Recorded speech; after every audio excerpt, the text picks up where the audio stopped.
வணக்கம் சார். இது ஒரு மூலிகை உப்பு. இது இன்னைக்கு உப்புன்றது கால் உப்பு, அரை உப்பு, அந்த மாதிரி உப்பு பயன்படுத்த சொல்லிட்டு இருக்கிறோடைய அப்படி இல்லாம மருத்துவ முறைப்படி ஒரு ப்ராசஸ் சால்ட் நம்முடைய கல் உப்புல ஒரு 9 வகையான மூலிகைகளை ஆட் பண்ணி நம்ம பாரம்பரிய மருத்துவ முறையில உப்பு சுத்தி பண்றதுக்கு அதை உடல பிபி, கிட்னி பேஷண்ட், ஹார்ட் பேஷண்ட்ஸ்க்குலாம் எந்த தொந்தரவு இல்லாம இருக்கிறதுக்கு இந்த உப்பு ஒரு முறை இருக்கு. ஒரு மருத்துவ முறையில சித்தா, ஆயுர்வேதிக், நேச்சுரல் பயன்படுத்துவாங்க.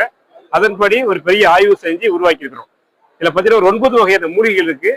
இதை பாத்தீங்கன்னா அந்த சுத்திப்படுத்துறதோட இன்னைக்கு வீட்டுல எல்லாருமே மசாலா பாக்கெட் அவசியம் பயன்படுத்திட்டு இருக்கிறோம். இன்னைக்கு வீட்டுல ரெஃப்ரிஜரேட்டர் எல்லா வீட்லயும் இருக்குது. அதெல்லாம் ஏற்படக்கூடிய உடல்நல குறைபாடுல இருந்து பாதுகாக்கிறதுக்கு பயன்படக்கூடிய ஒரு அற்புதமான ஒரு மூலிகை பொக்கிஷம் இது.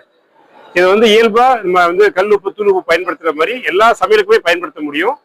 அதே மாதிரி சின்னவங்க பெரியவங்க வரைக்கும் பயன்படுத்தலாம். இதுல ஒரு 3 முக்கியமான மூலிகைன்னு பார்த்தோம்னா கரிஞ்சீரகம், கரிசலாங்கண்ணி, முருங்கை இலையெல்லாம் இருக்கிறதுனால நம்ம பயன்படுத்தக்கூடிய சமையல் ஏதாவது நச்சுத்தன்மை இருந்துச்சுன்னா அதை சுத்தப்படுத்தக்கூடிய தன்மை இந்த உப்புக்கு உண்டு. இந்த உப்பு வேணும்னா இது ஒரு சித்தா கிளினிக், அன்னை தமிழ் சித்தா கிளினிக்ல இருந்து ப்ரொடியூஸ் பண்றோம். என்னுடைய வேணுன்றவங்க என்னுடைய எண் 9841466812. இது நிறைய மருத்துவர்கள் சேர்ந்து ஒரு 3 ஆண்டுகள் ஆய்வு செய்து நிறைய வெளிநாடுகள் அனுப்பிட்டு இருக்கிறோம். இங்கேவும் நிறைய மருத்துவர்கள் எல்லாரும் இதை பரிந்துரை செஞ்சுட்டு இருக்காங்க. நன்றி.